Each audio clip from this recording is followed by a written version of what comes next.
Okay, so when you first start carving, there's kind of like a real difficulty in getting the nose to stick out from the face. I see a lot of noses and they're quite flat. There's nothing wrong with that if that's what you want to do, but if you want to make your noses look a little bit more realistic and protruding from the face and making them look a little bit more substantial, I've got 4 key elements that will help you do that. And the first key element is to concentrate on the side profile of your carving. Now, just letting you know that this is the way I carve noses. Not everybody carves noses like this. So the first thing I will do is I will try and get in a deep groove, and what I'm doing here is I'm carving that point on the nose. I guess you could call it the lowest point, and once you think you're deep enough, go a little bit deeper, and yeah, and you're probably still not deep enough, you could even go a little bit further.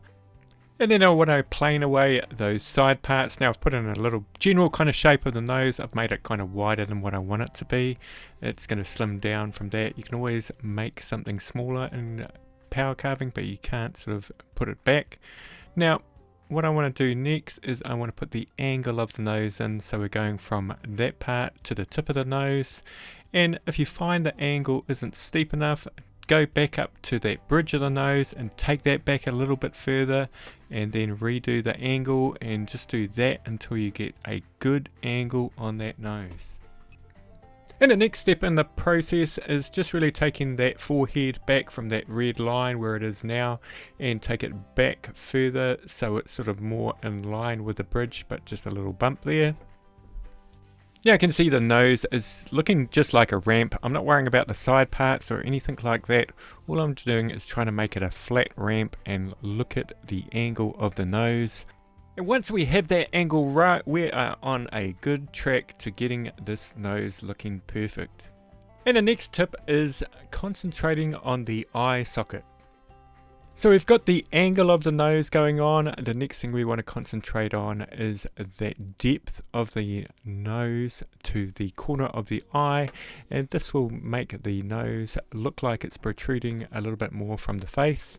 Now if you're not into carving eyes, don't worry about carving this eye mound, but what I tend to do to carve an eye mound is I'll go underneath the eye.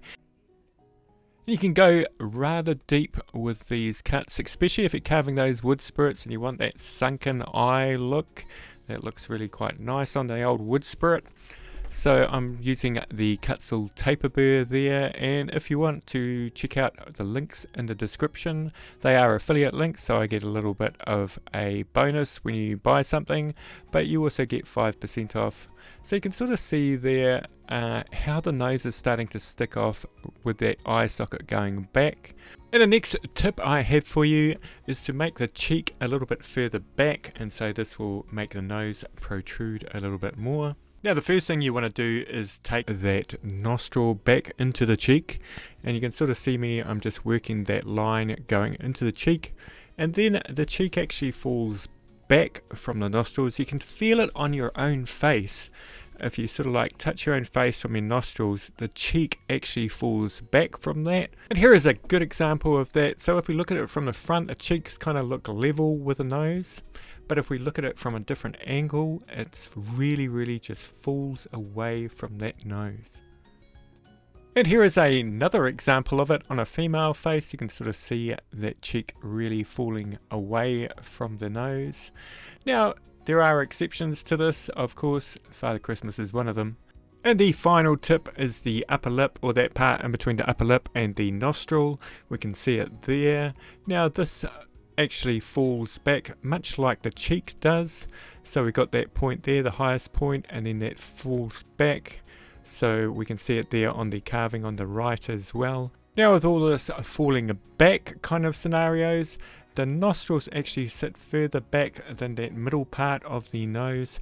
So that's just something to consider when you're carving.